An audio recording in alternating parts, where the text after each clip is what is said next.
Të dashur dëgjues të Radio Maris, ju ftojmë të ndiqni emisionin Lexo Biblën me ne, me komentim biblik nga Don Simo, pikpamje katolike.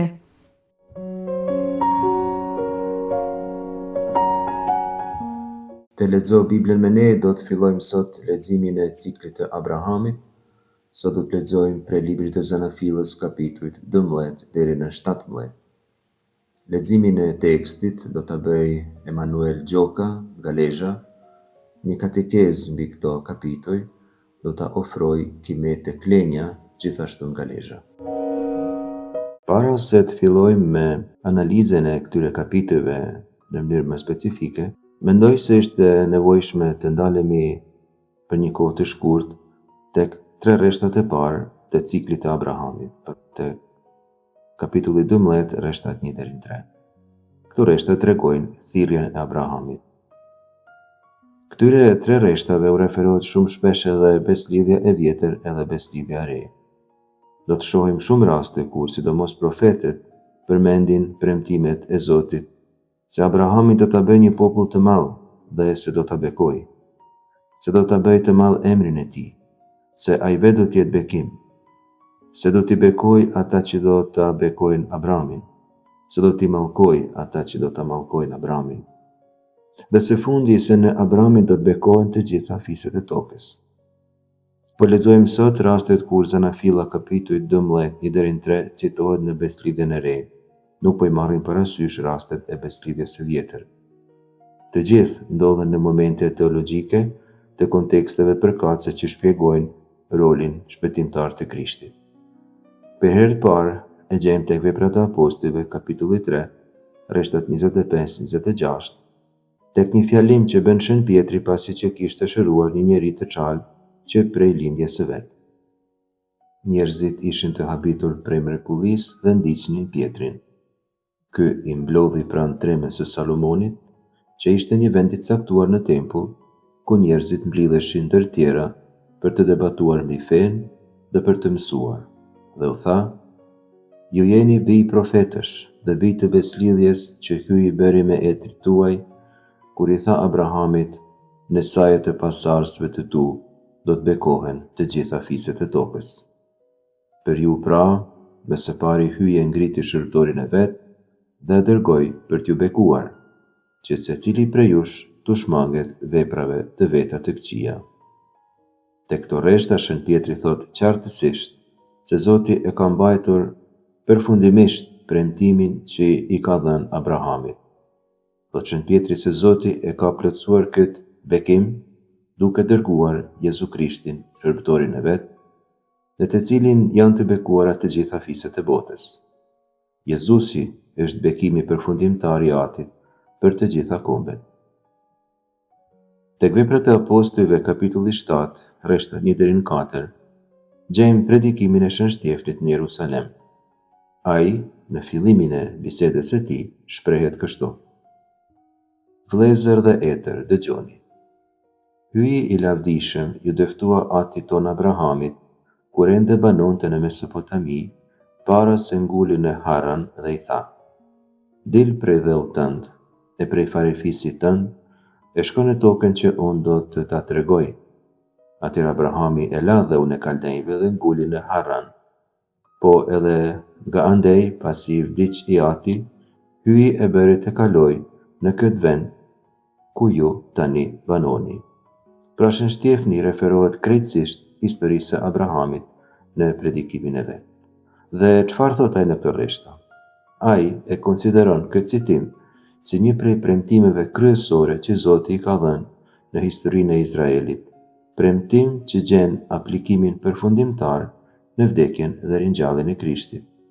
Argumentimi bazë i martirit të parë të kishës son është se ky premtim i Zotit dhënë Abrahamit aplikohet sidomos për ata që jetojnë në vendin ku është flijuar biri i Zotit dhe është ringjallur, dhe kështu e ka shëlbuar edhe Izraelin, i cili trashëgoi tokën që Zoti i ka premtuar dhe dhënë Abrahamit. Ftesa e Shën Shtefnit pra ishte që edhe izraelianët ta pranojnë Krishtin, sepse Krishti i ka shëlbuar edhe ata. Thirrjen e Abrahamit e citon edhe Shën Pali tek letra e Galatasve kapitulli 3, rreshtat 6 deri 9. Ai shprehet kështu: Kështu, pse Abrahami i besoi hyjit, kjo gjë ju numërua për drejtësi. Djeni pra mirë, ata që besojnë janë bijtë e vërtetë të Abrahamit. E shkrimi i shenjtë duke paraparë se hyji do t'i shfaqsojë paganët në anë të fesë, që më parë ja dha Abrahamit këtë lajm të gëzueshëm. Në ty do t'jenë të bekuar të gjithë popujt. Kështu, pra, ata që besojnë janë të bekuar bashkë me Abrahamin besimtar. Abrahami, sipas këtij teksti, është shembull i besimtarit. Ai, kur e ka thirrur Zoti ta lejë vendin e vet dhe të shkojë në një vend të panjohur, ka besuar në atë fjalë, është nisur me një herë. Ashtu edhe ata që besojnë, sa e dëgjojnë fjalën e Zotit dhe thirrjen e tij, do t'i përgjigjen me një herë. Dhe kështu sipas Shën Palit, do të trashëgojnë bekimin bashkë me Abrahamin besimtar. Shën Pali aludon shumë herë tjera tek thirrja e Abrahamit, aludon qartësisht edhe tek letra Romakëve kapitulli 4, edhe pse aty, me thënë drejt, tema kryesore e bisedës së tij është beslidhja që Zoti lidh me Abrahamin te kapitujt 15 dhe 17 që do t'i përmendim më vonë. Së fundi, thirrjen e Abrahamit e përmend edhe letra Hebrejve, tek kapitulli 6, rreshti 13 deri në 15, ku shkruan kështu: Dhe një mend, kur hyi i jepte Abrahamit premtimin, pasi nuk kishte se me kë më të madh ti përbetohej, ju përbetua me vetveten, duke thënë, vërtet do të mbuloj me bekime dhe do të jap trashëgimtar të panumërueshëm. Kështu Abrahami, duke pritur me duresë, i fitoi premtimet. Bekimi i parë që Abrahami fitoi prej Zotit është trashëgimia. Sipas letrës së Hebrejve, i krishteri nëpërmjet fesë dhe bashkimit të tij me Jezu Krishtin, që arrihet në flinë e Krishtit dhe pjesëmarrjen në të, bëhet antar i një trashëgimie të pafundme, të atyre që marrin pjesë në amshim në tryezën qiellore. Insiston letra e Hebrejve në këtë temë edhe një herë tjetër, te kapitulli 11, rreshtat 8 deri në 10, ku shkruan: Me anë të fesë, Abrahami, kur që krishur, dëgjoi të çohet dhe të niset drejt vendit që do të ftonte në trashëgim. E la vendin, edhe pse nuk dinte se ku do të shkonte. Me anë të fesë erdhi të banojë në tokën e premtuar si në tokën e huaj, të jetoj në tenda me Izakun dhe me Jakobin, bashkë trashëgimtarët e të njëjtit premtim, sepse priste qytetin me themelet e palëkundshme, arkitekti dhe ndërtuesi të cilit është hyji. Të futemi tani pak shkurtimisht në thellë në domethënien egzegjetike të këtyre tre rreshtave konciz. Nga ana teologjike, përgjigjja e Zotit ndaj mëkatit njerëzor nuk është dënimi i tij, por bekimi. Deri këtu njerëzimi kishte mbetur në mëkat, dhe Zoti kishte të drejtë ta dënonte përsëri, por Zoti nuk dënon, Zoti bekon. Bekimi vjen me zgjedhjen e një familjeje për hir të bekimit universal. Por këtu tani ndryshon paradigma që studiuesit e kanë qitur në dritë qartësisht. Deri në këtë pikë të tregimit të zanafillës, marrëdhënia e Zotit me njerëzimin është kryesisht spontane dhe pa ndërmjetës. Zoti ecë në kopsht, flet drejt për drejt, i përgjigjet sakrificës pa një kornizë formale. Me fillimin e leximit të tregimit mbi Abrahamin, ne hymë në botën e beslidhjes, premtimit dhe besimit për gjatë kohës. Abrahami i beson Zotit dhe premtimet përmbushen gjatë jetës së tij. Por kjo vlen edhe për popullin.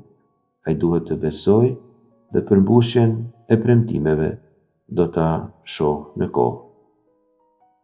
Izraeli pra beson në Zotin në kohë. Lexim nga libri i Zanafillës, kapitulli 12, rrjeshti 1 deri te rrjeshti 5.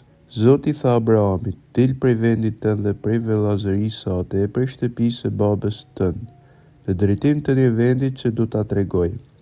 Prej teje do të bëj një popull të madh dhe do të bekoj. Do ta bëj të madh emrin tënd, ti vetë do të jesh bekim, do t'i bekoj ato që të bekojnë ty, do t'i mallkoj ato që të mallkojnë ty. Në ty do të bekohen të gjitha fiset e tokës. Atëherë Abrahami u nis sikur si kishte urdhëruar Zoti dhe me të shkoi edhe Loti. Abrahami kishte 75 vjet kur çoi prej Harranit. E mori Sarajen, gruajën e vet dhe Lotin, djalin e vëllait të vet, si të gjithë pasuritë e tunçme që kishte fituar, po dhe njerëzit që kishte fituar në Harran dhe u të filluan drejt dhëut të Kanonit. Arritën në dheun e Kanonit. Rreshtat që lexuam janë 3 rreshta ndër më të famshme të krejt beslidhjes së vjetër. Janë rreshta që i njeh pak a shumë kushdo që ka ndonjë kulturë sa do të thjesht biblike. Fillon pra ky tregim me urdhrin e famshëm që jep Zoti, Lech Lecha në hebraisht. Shko. Është një urdhër që Zoti i jep Abrahamit. Abrahami urdhërohet të braktisë tokën, familjen e gjerë dhe shtëpinë e babait. Në botën e lashtë, por jo vetëm atëherë, këto elemente, toka, familja, shtëpia, përcaktonin identitetin dhe sigurinë e një personi, zonën e komfortit, sikur se quhet ndryshe në fjalorin modern. Thirrja e Zotit kërkon besim dhe bindje radikale. Zoti nuk e përmend vendin ku do të shkojë Abrami. Ai duhet të mbështetet në udhëheqjen hyjnore, jo në siguri të dukshme, dhe duhet të presë me durim që Zoti t'ia shndrisë rrugën në një moment të tjetër. Zoti i premton se më vonë do t'ia tregojë rrugën. Rreshtat 2 dhe 3 përmbajnë disa premtime që shpjegojnë esencën e marrëdhënies së Zotit me Abramin. Së pari Zoti premton se do ta bëjë një kombë të madh, se Abrami do të bëhet një komb i madh. Ky premtim është i pabesueshëm, shumë i veçantë, sepse Abrami dhe gruaja e tij Sara janë pa fëmijë, sepse Sara natyrisht nuk mund të lindte fëmijë. Këtë tregon Zanafilla te kapitulli 11, rreshti 30, por edhe në disa pjesë tjera që do t'i shohim. Theksohet fakti se Sara ishte beronjë. Premtimi për pasardhës thekson fuqinë e Zotit për të sjellë jetë dhe plotësi edhe kur duket se këto pengojnë rrethanat njerëzore. Së dyti, Zoti premton se do ta bekojë Abramin dhe do ta bëjë të madh emrin e tij.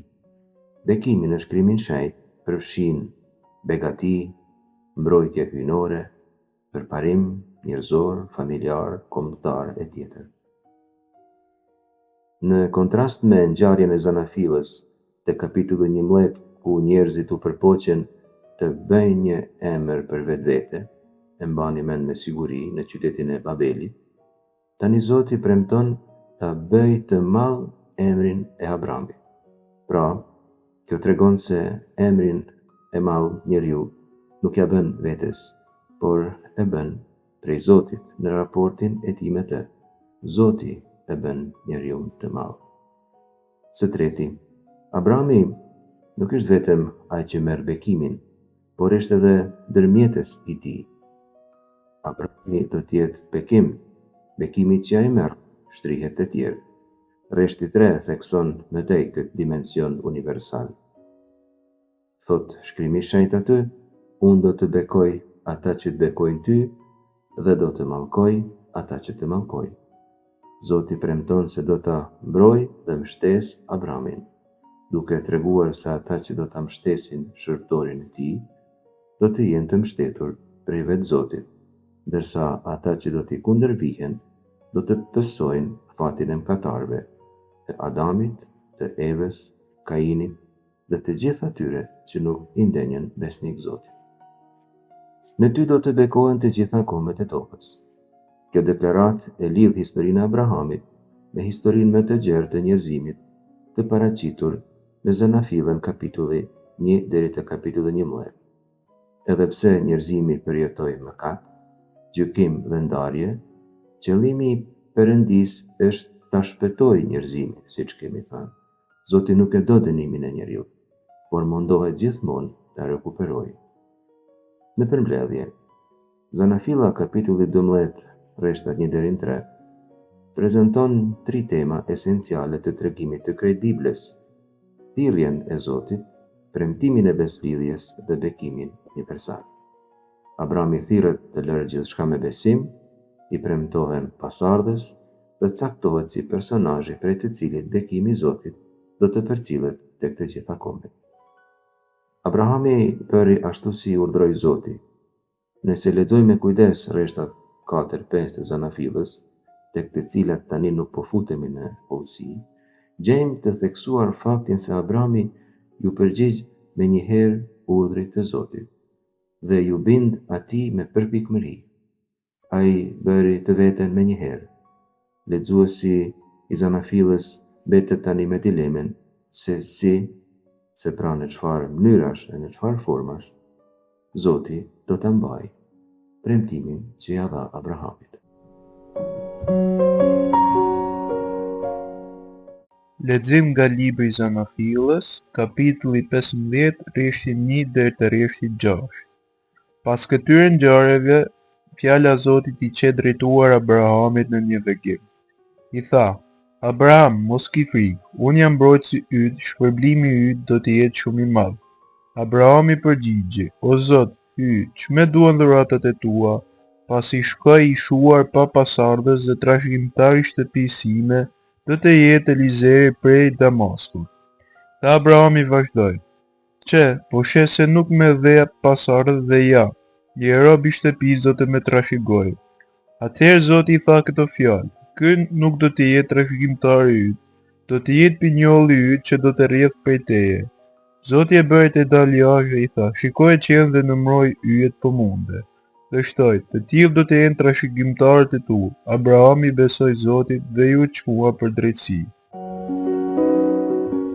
Rreshtat që sapo lexuam janë të rëndësishme për të kuptuar teologjinë e këtij tregimi mbi Abrahamin, sidomos temat e beslidhjes, premtimit dhe fesë. Ky tekst zhvillon premtimet që kemi parë tek Zanafilla, kapitulli 12, rreshtat 1 deri në 3, dhe thekson se Abrahami pat shqetësimin për mundësinë e përmbushjes së premtimeve të Zotit, sidomos në lidhje me pasardhësinë e tij.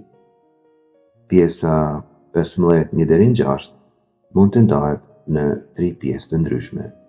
Pjesa e parë është sigurimi i premtimit hyjnor. I thot Zoti: Abraham, mos ki frikë, unë jam mbrojtësi yt, shpërblimi yt do të jetë shumë i madh. Pjesa e dytë përbën ankesën e Abrahamit dhe sqarimin e premtimit të Zotit. Dyshimi kryesor i Abrahamit është se nuk do të ketë fëmijë. I thot Zotit: çme duhen dhuratat e tua pasi shkoj i shuar pa pasardhës. Dhe trashëgimtari i shtëpisë sime do të jetë Eliezeri prej Damaskut. Nga që nuk ishte fëmijë, mendonte se pasurinë e tij do të trashëgonte ky shërbëtor i tij, Eliezeri pra prej Damaskut. Por Zoti e qetëson: trashëgimtari yt do të jetë pinjolli yt që do të rrjedh prej teje. Së fundi, rreshti 6, përgjigja e Abrahamit në besim, thuhet aty se Abrahami i besoi Zotit dhe ju çmua për drejtësi. Fjala hyjnore fillon me një urdhër për të mos pasur frikë. Abraham, mos ke frikë, unë jam mbrojtësi yt, shpërblimi yt do të jetë shumë i madh. Abrahami kishte frikë sepse ishte në vend krejt të huaj. Aty kishte armiq me të cilët edhe kishte luftuar. Kjo tregohet te kapitulli më parë, te kapitulli 14. Zoti e paraqet veten si mburoj e njeriut, si dikush që e mbulon atë me praninë e tij, që siguron strehim. Sipas Gordon Wenham, biblistit që kemi përmendur tashmë, shprehja shpërblimi yt do të jetë shumë i madh mund të përkthehet gjithashtu: unë jam shpërblimi yt shumë i madh, duke theksuar se vetë Zoti është dhurata më e madhe në marrëdhënien e beslidhjes.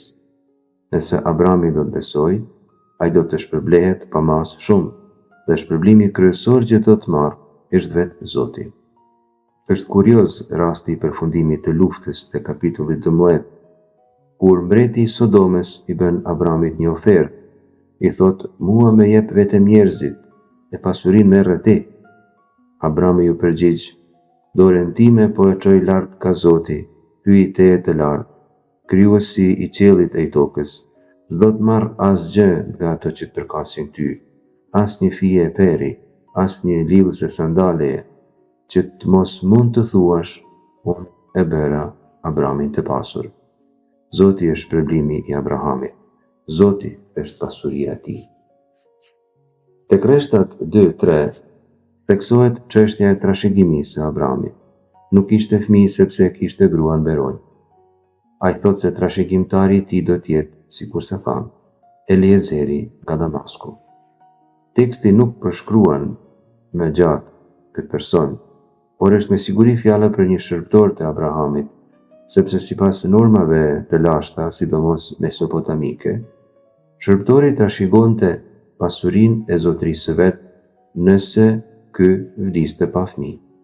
Këtë vërtetojnë për shembull të ashtu quajturat tabela Nuzi, të gjetura në Irakun e sotshëm, që datojnë në shekujt 15-14 para Krishtit, si edhe tabelat Mari, që janë gjetur në Siri të sotshme, që janë të shekullit 13-12 para Krishtit. Patjetër ka rregulla se si shërbëtori shtrohet në trashëgimtar, sepse shërbëtori do të kujdeset mirë për zotrinë e vet, por askujt tjetër nuk i takon trashëgimia përveç atij nëse ky i zbaton rregullat e para për trashëgiminë e pasurisë së zotërisë që nuk le trashëgimtar. Zoti i përgjigjet Abramit në mënyrë të preme. Abrami dhe Sara janë në moshë të shtyrë, por do t'u lindë djali. Kjo thekson se trashëgimia e Abramit do të jetë vepër e mrekullueshme e Zotit, por ne e kuptojmë qëllimin që ka autori i këtij teksti, mesazhin që dëshiron të na përcjellë. Sipas tij, edhe bekimi që trashëgohet prej premtimit që Zoti jep Abramit është analog me premtimin që jepet për trashëgimtar. Është vepër e mrekullueshme e Zotit. Cili do premtim që Zoti na jep, cili do bekim që Zoti jep, është vepër e mrekullueshme e Zotit. Abrami i ftohet të shikojë yjet e qiellit. Yjet simbolizojnë numrin e pafundëm të trashëgimtarëve. Kështu edhe tek yjet përfaqësojnë pasardhësit e panumër që Abrami do të ketë. Imazhet e ngjashme shfaqen edhe në pjesë tjera të Zanafillës. Për shembull, tek tregimi i flijimit të Izakut, Zoti i përsërit Abramit, kështu i thot: unë po ta fal bekimin tim dhe do të bëj që pasardhësit e tu të shtohen, por si yjet e qiellit, por si rëra në bregun e detit, ndërsa pasardhësit e tu do t'i pushtojnë dyert e armiqve të vet. Njësoj ja përsërit edhe më vonë te kapitulli 26. Thot kështu: unë do ta shtoj farën tënde, por si yjet e qiellit, dhe pasardhësve të tu do t'ua jap të gjitha këto treva. Në pasardhësinë tënde do të bekohen të gjitha fiset e tokës. Zanafilla 26, kapitulli 4. Mirë po, përmendja e yjeve ka edhe një shpjegim tjetër. Zoti është krijuesi i gjithçkaje, edhe i yjeve të qiellit. Përmenden tek Zanafilla kapitulli 1, rreshti 16. Kjo tregon se është ai që e ka në dorë fatin e krejt rruzullimit, pra edhe të pasardhësisë së Abram. Rreshti 6 është shumë i rëndësishëm. Abrami besoi Zotit dhe ju çmua për drejtësi. Besimi i Abramit nuk bazohet në logjikë njerëzore, sepse ishte e pakuptueshme se si mund të kishte trashëgimtar të natyrshëm. Besimi i Abramit ka tipare të fesë së plotë në Zotin, me konsideratën e premtimit të Zotit si diçka reale që vetëm Zoti mund të bëjë. Kjo e vendos atë në marrëdhënie të drejtë me Zotin. Njeriu i drejtë është njeri besimtar sipas traditës biblike. Ju e mandi mend, thuhet për shën Jozefin, se ishte njeri i drejtë, Mateu kapitulli 1, rreshti 19, por edhe për Noehun, Zanafilla kapitulli 6, rreshti 9, edhe Jobi kapitulli 1, rreshti 1. Në të gjitha këto raste fjalën drejtësi duhet ta kuptojmë si fe në Zotin, si marrëdhënie të drejtë me Zotin. Zanafilla kapitulli 15, rreshti 6, vendos një parim themelor biblik. Marrëdhënia e drejtë me Zotin bazohet në besimin dhe mbështetjen e premtimin e tij. Besimi i Abrahamit bëhet model për reflektimin e mëvonshëm biblik mbi beslidhjen, shpëtimin dhe hirin hynor, për çka do të flasim shpesh në takimet tona. Cilat janë disa përmbledhje teologjike që mund të nxjerrim prej këtyre rreshtave? Së pari, se ka një tension midis premtimit hynor dhe përvojës së njeriut. Midis premtimit dhe plotësimit të tij kalon një kohë. Në këtë kohë shfaqet besnikëria e Zotit, i cili e mban premtimin, por edhe besimi i njeriut që forcohet dhe shfaqet në nivelin e tij më të lartë. Së dyti, teksti thekson se raporti me Zotin, i inauguruar me beslidhje, themelohet në iniciativën hynore. Zoti e zgjedh njeriun, ai i flet, e thërret, e përgadit para se të fillojë misionin e vet. Së treti, njeriu me Zotin hyn në një marrëdhënie të gjallë dhe jetësore. Ai duke punuar me Zotin, duke ju përgjigjur pozitivisht thirrjes, e ndryshon krejtësisht vetveten, bëhet njeri i Zotit. Lexim nga libri i Zanafillës, kapitulli 17, rreshti 1 deri te rreshti 8. Kur Abrahami mbushi 99 vjet, i dëftua Zoti dhe i tha: Unë jam hyrë gjithëpushtetshëm, ec para meje dhe i përsosur. Po bëj beslidhje ndërmjet meje e teje, dhe do të bëj të shtohesh shumë, pa mas shumë.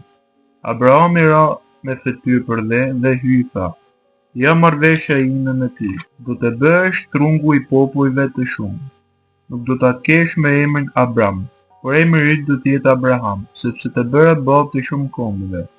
Do të bëj të shtohesh shumë, tez dhe shumë. Për te do të bëj të rrjedhin popull dhe për te do të lindin mbret. Do të bëj beslidhje me ty nëpërmjet meje teje, dhe pas teje, me bërzinë do të rrjedhin prej teje. Kjo beslidhje e përhershme mua do të më bëj hyn tënd dhe hyn e pasardhëve të tu pas teje. Ty dhe pasardhëve të tu pas teje do të jap tokën e çojeve të tua. Bardhën e Kananin, pronë të përhershme, dhe unë do të jem hyj tyre. Ky është gjithashtu një tregim i rëndësishëm i Zanafillës. Abrahami 99 vjeç nuk është më në gjendje të rinovojë beslidhje, sepse është plakur shumë. Kanë kaluar 13 vjet që nga lindja e Ismailit, këtë tregon Zanafilla te kapitulli 16, rreshti 16, dhe qysh atëherë Zoti nuk i ishte shfaqur, kishte heshtur vazhdimisht. Tregimi fillon duke dhënë përshtypjen se Abrahami ka pritur gjatë, e kur Zoti i duket papritmas përmes një teofanie, tregimi paraqet një moment dramatik mjaft të papritur. Faktikisht, për shpjegim, quajmë teofani momentin kur Zoti i duket njeriut në një formë të dukshme të prekshme, sikurse ju duk Abrahamit. Teofania fillon me paraqitjen e Zotit, i cili i thot Abrahamit: Unë jam El Shaddai. Etimologjia e Shaddai është debatuar midis studiuesve dhe s'është rasti të tregoj këtu cilat janë të gjitha hipotezat që ata propozojnë. Libri i Daljes kapitulli 6, rreshti 3, ndoshta e shpjegon më së miri domethënien e fjalës El Shaddai. Zoti thot atje, duke folur me Mojsiun: Ju dëftova Abrahamit, Izakut e Jakobit si hyj i gjithëpushtetshëm, bë El Shaddai në hebraisht, unë atyre nuk u tregova emrin tim Zot. Kjo sugjeron se El Shaddai është emri i Zotit i rezervuar për patriarkët dhe për ta përdoret kur theksohet premtimi i beslidhjes dhe bekimi i Zotit. Urdhri ec para meje dhe ji i përsosur shpjegon pozitën e njeriut para beslidhjes. Ajo është një akt feje, është një orientim i jetës. Njeriu është gjithmonë në ecje, Zoti do që njeriu të ecë me të gjithmonë. Ji i përsosur e ka kuptimin e tipareve të devotshmërisë që Zoti pret për njeriu. E përsosur duhet jetë kafsha për fli, për shembull, libri Levitikut, kapitulli 22, rreshti 21. Ashtu duhet të jenë njerëzit me integritet të qëndrueshëm njerëzor. Për shembull, libri i ligjit të përtrirë, kapitulli 18, rreshti 13. Për këtë arsye, Zoti pret që Abrami, duke lidhur beslidhje, të jetë aktiv në të mirë e në të drejtë, por edhe të jetë krejtësisht i përkushtuar atij. Le të nxjerrim tani 4 pika që do të jenë si përmbledhje për domethënien e beslidhjes që Zoti lidh me Abramin nëpërmjet rrethprerjes. E para, beslidhja ka efekte tek pasardhësit e Abramit. Abrami do të bëhet jo vetëm një komb i madh, por do të bëhet Le'av Amon Goim, babai i shumë kombeve në hebraisht. Le'av Amon Goim. Prej tij do të dalin mbretër, rreshti 6. Prej tij do të lind Davidi mbret, por edhe Jezu Krishti, Mesia, biri i Davidit. Këtë qartëson Mateu tek Ungjilli i tij, kapitulli 1, rreshti 1, dhe breznitë që tregojnë aty, por edhe shënfalit tek letra Romakëve, kapitulli 4, rreshtat 11-12, të cilat edhe mund t'i citojmë. Duke shpjeguar beslidhjen që Zoti lidh me Abramin, shënfali shprehet kështu: Shenjën e rrethprerjes e mori porsi vulën e drejtësisë, të cilën e fitoi me anë të fesë, ende para se të ishte i rrethprer, që të bëhej ati i të gjithë besimtarëve, i të parrrethprerve, që edhe feja e tyre t'u çmohej drejtësi, dhe ati i të rrethprerve, por jo vetëm i atyre që janë të rrethprer vetëm sipas ligjit, por i atyre që bashkë me këtë edhe jetojnë sipas fesë së Abrahamit, atit ton, kur ende ishte i parrrethprer. Sipas shënfalit pra, beslidhja që Zoti lidh me Abrahamin është një beslidhje që sjell raportin e mirë me Zotin, pra drejtësimin për të gjitha kombet e botës. Ky citim i shënfalit, pika 2, na sjell tek zemra e konceptit të beslidhjes, tek marrëdhënia me Zotin pra, dhe tek shenja e beslidhjes. Koncepti i beslidhjes shprehet në formulën unë do t'jem hyji i tyre. Kjo formulë përshkon gjithë shkrimin, shenjë, nga Dalja, kapitulli 7, e deri tek zbulesa e Gjonit, kapitulli 21, rreshti 3. Po e citoj këtë rresht të zbulesës së Gjonit. Shkruan autori: ja tenda e hyjit me njerëz. Hyji do të banoj me njerëz. Ata do të jenë populli i tij, kurse ati, vetë hyji, do të jetë me ta, hyji i tyre. Nga ana kohore, beslidhja do të jetë e përjetshme. Zoti vendos të lidhë këtë marrëveshje me njeriu, që në besnikrinë e tij do ta ruajë përjetësisht. Pika e tretë, premtimi i tokës. Tek rreshti 8, Zoti premton Abrahamit një tokë specifike. Ty dhe pasardhësve të tu pas teje, do t'ua jap tokën e çojeve të tua, mbar dheun e Kanaanit, pronë të përhershme. Ky popull i madh ka ku të jetojë në tokën e premtuar. Dhe së fundi, ndryshimi i emrit, prej Abram në Abraham, rreshtat 3-5. Abrahami bie me fytyrë përdhe para Zotit. Zoti ja ndryshon emrin prej Abramit në Abraham, sepse dëshiron që ky ndryshim të shënjojë rolin e ri që merr Abrahami me lidhjen e kësaj beslidhjeje. Ai pëson një ndryshim ontologjik të identitetit të tij. Zoti Jakobin e quajti Izrael, Zanafilla 32:28. Jezusi Simonin e quajti Pjetër. Këtë ndryshim të emrit e quajmë performativ. Emri krijon atë që deklaron. Si Abram, ai ishte atë i familjes së tij, i fisit të tij. Si Abraham, bëhet atë i të gjitha kombeve të botës. Sipas shënfalit, Abrahami është ati i të gjitha atyre që besojnë. Ja vlen të lexohet edhe një herë shënfali këtu, i cili besimin e Abrahamit në këtë rast e cilëson si besim kundër çdo shprehje. Letra Romakëve, kapitulli 4, Rreshtat 17-18. Zoti I jep jetë edhe aty ku është humbur shpresa në të. Abrahamit I atribuohet besimi I atij që shpreson kundër çdo shprese, duke pasur besim tek Zoti që thret në ekzistencë gjërat që nuk janë. Kapitulli 12-17 të librit të Zanafillës fillojnë rrëfimin për Abrahamin dhe na e paraqesin atë si atin e besimit në një hyj të vetëm. Nga njëra anë shohim një hyj që I del në takim Abrahamit dhe I premton atij të pamundurën në këmbim vetëm të besimit. Dhe nga ana tjetër shohim Abrahamin që beson, bindet, vepron dhe nderon hyjin. E megjithatë, kryefjala e këtij rrëfimi nuk është Abrahami, por hyji që e merr nismën dhe ja drejton atij fjalën e vet.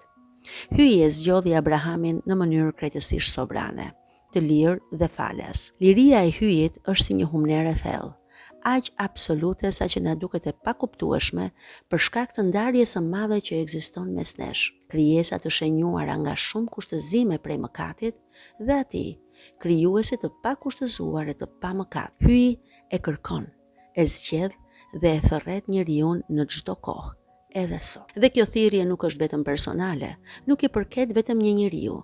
Ajo është universale. Premtimi I bërë Abrahamit I përfshin të gjitha fiset e tokës. Hyji e thirrji Abrahamin në moshën 75 vjeçare nga Harani dhe I tha, citojmë: "Dil prej vendit tënd në drejtim të një vendi që do të ta tregoj. Në ty do të bekohen të gjitha fiset e tokës." Mbyllim citimin.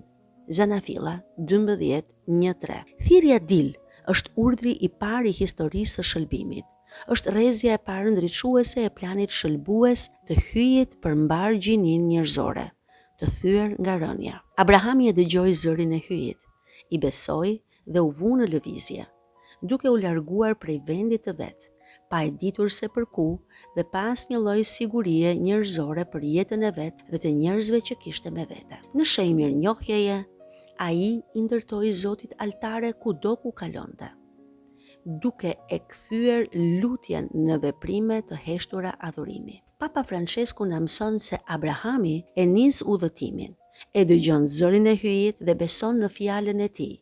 Lind kështu një mënyrë e re të kuptuarit të marrëdhënies me hyjin që e bën jetën e besimtarit një thirrje dhe vendin ku përmbushet premtimi I Zotit. Historia e Abrahamit fillon me zërin e hyjit, që e thirri në një tokë të re dhe I premtoi bekime të jashtëzakonshme për të ardhmen. Premtimi hyjnor ishte I trefisht. 1. Ta bënte Abrahamin një komb të madh. 2. Ta bënte të madh emrin e tij dhe 3. Ta bënte mjet bekimi për mbar botën. Premtimi I parë lidhet ngushtësisht me dhuratën e tokës, që është themeli I domosdoshëm për ndërtimin e një kombi.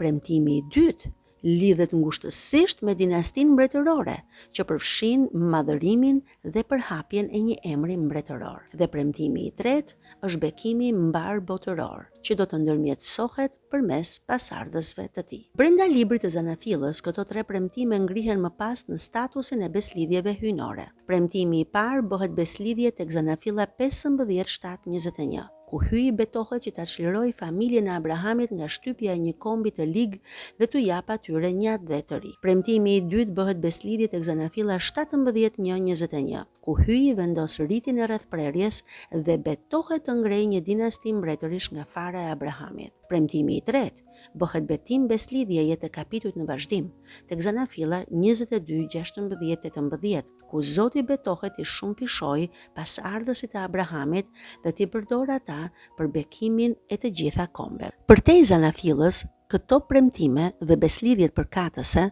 përmbushen në 3 etapa historike. Premtimi I parë merr formë gjatë daljes me themelimin e beslidhjes së Mojsiut, e cila e shndërron familjen e Izraelit në një komb.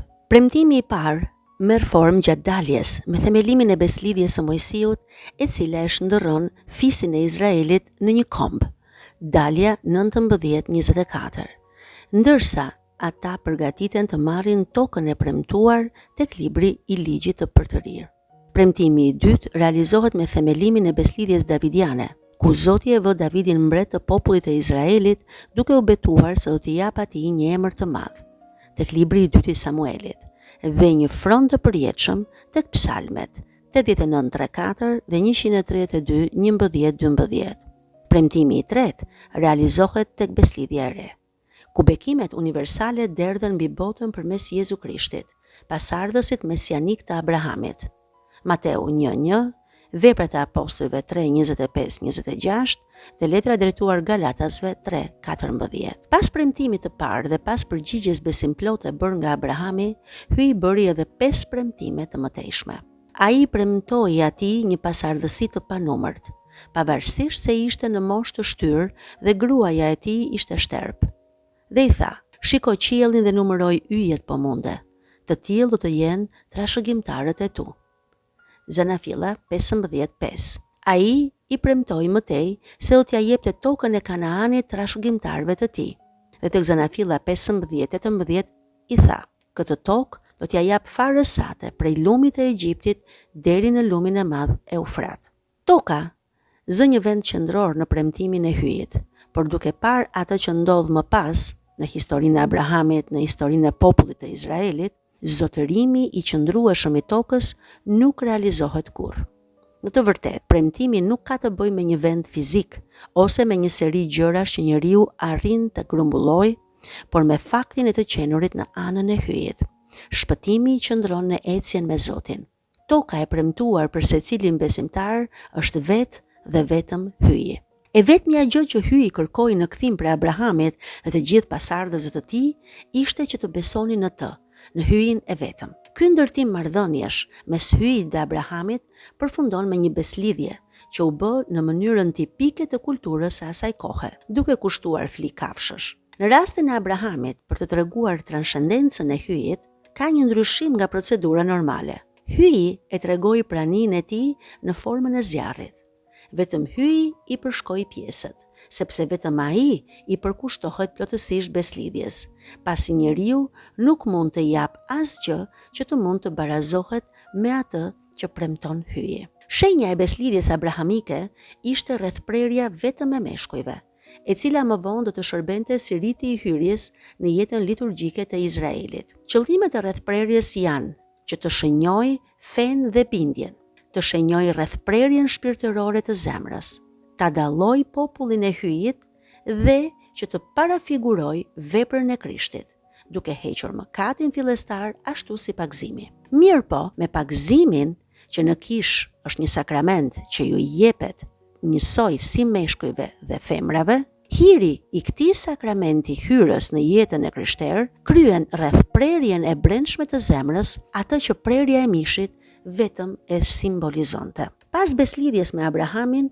hyi bëri edhe beslidhje tjetër më vonë me popullin e Izraelit në malin Sinai, ku Mojsiu vepron si përfaqësuesi i tyre. Çdo beslidhje e vulosur me gjakun e kafshëve simbolizon beslidhjen përfundimtare që Jezu Krishti, biri i hyjit, do ta vulos me gjakun e tij kur do ta jap vetveten në kryq për shëlbimin e të gjithë njerëzve. Hyi ia ndryshoi emrin Abramit në Abraham dhe gruas së tij Sarajit në Sara.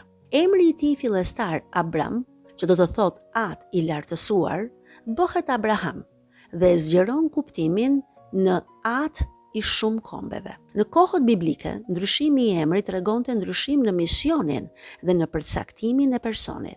Ky ndryshim emri ndodhi në moshën 99 vjeçare, kur hyi ja premtoi edhe lindjen e Izakut. E biri i premtuar, Izaku, erdhi 24 vjet pas premtimit të parë, gjë që tregon se jo vetëm mendimet, por edhe kohët e hyjit janë të ndryshme nga tonat. Ky tekst na rrëfen shumë shka për hyjin dhe për Abrahamin, që mund të na ndihmojë edhe ne për të ndihmuar një marrëdhënie të shëndosh besimi. Nga leximet mësojmë se hyi është i tejet larti, mbrojtësi dhe shpërblyesi i njeriut, provanuesi, mrekullibërsi, shpëtimtari nga rreziku, i gjithë pushtetshmi. Hyi e tregoi dashamirësinë dhe përkujdesjen e tij edhe ndaj Ismaelit, edhe pse ky nuk ishte biri i premtimit. Gjithashtu, hyi është gjithmonë besnik ndaj premtimit të vet. Vlen të përmendet që për herë të parë pas tregimit të krijimit, këtu përmendet se hyi është krijuesi i qiellit dhe i tokës. Fjalë të cilat i kemi të ngulitura tek besojma që e shpallim çdo të diel në mesh. Gjithashtu, Kur te kapitulli 14 përmendet Melkizedeku, mbreti i Salemit, prifti i hyjit të lartë që i solli bukë dhe verë Abramit, të cilat edhe i bekoi, mendja na shkon menjëherë tek darka e fundit, kur Jezusi, kryeprifti i vërtet, e mori bukën dhe verën, i bekoi dhe u dha nxënësve të vet, duke themeluar kështu meshën e shenjtë. Nga ana tjetër, kemi Abrahamin, të cilit përgjatë ecjes së tij të besimit ju sprovua besnikëria ndaj hyjit. Ai u përball me prova të ndryshme. Uria e çoi në Egjipt, Zanafilla 12 vjet. Konflikti e ndau nga Loti, nipi i vet, Zanafilla 13, dhe shtërpësia e Sarës çoi në lindjen e Ismaelit nga Agara, Zanafilla 16. Megjithatë, ai vazhdoi të besonte ngultas në premtimin e hyjit, duke përshfaqur cilësi që janë të vyeshme edhe për ne sot. Le t'i shohim këto cilësi të tij. Së pari, Abrahami karakterizohet nga një besim i fortë që shpreson kundër çdo shprese, duke i besuar një premtimi në dukje i pamundur. Pa fëmijë dhe në moshë të thyer, ai i besoi premtimit të hyjit për pasardhës si yjet e qiellit, dhe kjo gjë ju çmua atij për drejtësi. Pavarësisht shtërpësisë së Sarës dhe lindjes së Ismaelit nga Agara, hyji e vulosi beslidhjen me Abrahamin me anë të rrethprerjes dhe e bekoi me Izakun, që lindi prej Sarës beronj. Beslidhja e re e sheh Abrahamin si besimtarin model të kohëve të lashta. Prej tij mësojmë se besimi është themeli i domosdoshëm për një marrëdhënie të gjallë me hyjin në çdo kohë. Ne mund t'ja besojmë fuqisë së hyjit edhe ato situata që mund të quhen të vdekura, të pashpresa, me besimin që shpreson gjithçka, pasi ai është hyji që ngjall të vdekurit dhe pa të cilin nuk mund të bëjmë dot asgjë. Së dyti, Abrahami ju bind fjalës së hyjit për të dalë nga vendi i tij. Ai e zbatoi fjalë për fjalë urdhrin e hyjit, me një besim mahnitës, pa e diskutuar apo dyshuar as pak. Bindja e tij në fe paraqitet këtu në një mënyrë aq të pastër sa edhe ajo e Maris para kryeangjëllit Gabriel, kur ky i solli prej Zotit lajmin se ajo do të bëhej nëna e shpëtimtarit. Edhe pse Abrahami dhe zoja e bekuar janë dy shembuj të përsosur të bindjes ndaj fjalës së hyjit, historia njerëzore është përplot me njerëz që i kanë mveshur hyjit gjëra të pamundura, e mendime e hamendësime të lloj-llojshme, duke i bërë kështu dëm vetes dhe të tjerëve. Nuk është aq e sigurt se kur na duket që dëgjojmë hyjin, të jetë vërtet ai që na flet. Ne jemi të lidhur tepër fort me mendimet tona, me planet tona, të cilat shpesh bien shumë në kundërshtim me atë çka na vjen prej hyjit. Kështu lind nevoja absolute e dallimit dhe shqyrtimit shpirtëror, që kisha, si një nënë e mirë, nafton ta bëjmë gjithmonë, përmes dëgjimit të fjalës, leximit të historisë, përballjes me mësuesit shpirtëror dhe me barinë e kishës. Vlen të përmendet se edhe përvojat mistike të shenjtorëve të mëdhenj kanë marrë vlerë vetëm përmes shqyrtimit të kishës. Kështu, edhe ne duhet që thirrjen tonë t'ja nënshtrojmë gjithmonë autoritetit të kishës, pasi vetëm aty ajo mund të marrë jetë dhe të lulëzojë për shpëtimin e shpirtrave. Një gjë është e sigurt, dëgjesa ndaj kishës sjell gjithmonë shpëtim. Së treti, Abrahami tregohet njeri i drejtë dhe mik i hyjit. Njeriu bëhet i drejtë, pra themelohet në drejtësi, vetëm duke i besuar fjalës së hyjit dhe duke i qëndruar besnik beslidhjes së tij.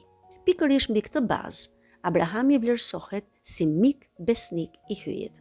Drejtësia dhe besnikëria e tij ndaj hyjit është mësim me vlerë për çdo që dëshiron të ecë në thirrjen që hyji ja ka përcaktuar zemrës së tij. Së katërti, Abrahami ishte njeri i lutjes. Në fillim, lutja e tij ishte me vepra, duke ngritur altare, pastaj me fjalë, e madje edhe duke u ankuar. Vazhdoi me mikpritje dhe shkoi deri te ndërmjetësimi për Sodomën, ku me guxim kërkoi mëshirë, duke i bërë thirrje hyjit për shpëtim e jo ndëshkim. Le t'ja nisim edhe ne sot të lutemi si Abrahami, të vihemi në dëgjim të hyjit, të udhëtojmë, të bisedojmë me madje edhe të debatojmë me të, me çiltërsinë e fëmijëve, ashtu siç fëmia pra bën me atin e vet. Edhe në provat e vështirësitë më të mëdha, të ndërmjetësoj me këmbgulje, sepse hyi dëshiron gjithmonë të falë dhe ta kthejë të keqen në të mirë. Së fundmi, në Abrahamin shohim thirrjen që Zoti ja bën njeriut dhe përgjigjen e njeriut ndaj saj. Hyi e thërret njeriun që të dalë nga aty ku është ngulur, nga siguritë e veta ekonomike, emocionale, intelektuale, që mund të jenë edhe të rrejshme, të shkëputet nga mendimet ose qëndrimet e veta të shtrembëruara dhe të niset për udhë drejt kullotave të jetës së pasosur, aty ku Zoti e pret në takim. Po ne, si e gjejmë veten përpara këtij urdhri dil? Shpesh e kemi të vështirë të lirohemi prej ngarkesave që i kemi vënë vetes dhe të vihemi në lëvizje me një urdhër kaq të prerë siç bëri Abrahami. Mirë po, ky Abraham, që ishte kaluar të 70-ve, na jep shpresë dhe na motivon. Me gatishmëri, pa vonesë, pa pyetje, pa njohuri dhe pa asnjë lloj sigurie. Ai u nis për rrugë vetëm me një premtim që vinte prej të tejet lartit, në të cilin gjendet e gjithë lumturia e njeriut. Mënyra e tij e veprimit ndaj thirrjes së Zotit është shembull edhe për ne sot në ecjen tonë shpirtërore, duke na përkujtuar se hyi është gjithmonë besnik në premtimin e tij për secilin prej nesh. Në një botë të rehatshme dhe të vetëmjaftueshme, Abrahami na nxit të shkëputemi nga idhujt, karriera, siguria, planet, me qëllim që ta ndjekim thirrjen personale të hyjit. Si Abrahami, edhe ne duhet të ecim në kthim të vazhdueshëm, duke imituar Krishtin që thërret më ndiq. Marku 1:17. Kjo e kundërshton ankthin modern, pra besimin do të thotë të udhëtosh pa ditur se ku, por i udhëhequr nga provania hyjnore. Krejt çfarë kemi thënë deri tani për Abrahamin flet për rëndësinë e jashtëzakonshme të tij në historinë e shpëtimit. Ungjilli e përmend atin ton në fe tek lutja e Zakaris, pra Benediktus, Luka 1:72-73, dhe tek lutja e Maris, tek Magnificat, Luka 1:54-55. Gjithashtu, liturgjia e kishës e përmend Abrahamin te kanoni i parë i meshës, te pagëzimi i të rriturve, tek mesha e martesës dhe tek mesha për të vdekurit. Në përmbledhje, historia e Abrahamit i tregon çdo njeriu se besimi është një udhëtim i gjallë me hyjin e jetës, një thirrje që na fton të dalim nga çdo lloj sigurie njerëzore, të besojmë kundër çdo shprese, të lutemi me besim dhe të bëhemi bekim për të gjithë njerëzit. Një histori pra që e gjen përmbushjen e vet të plot në Jezu Krishtin, shpëtimtarin e njeriut. Në takimin e ardhshëm do të lexojmë pjesë prej kapitujve 18-25 të librit të Zanafilës. Do të lexojmë dy pjesë prej kapitullit 18 dhe një pjesë prej kapitullit 22. Nëse keni mundësi, lexoni këto kapituj të shtëpia, sepse do t'i kuptoni më mirë, dhe ju falenderojmë për vëmendjen tuaj. Zoti ju bekoft.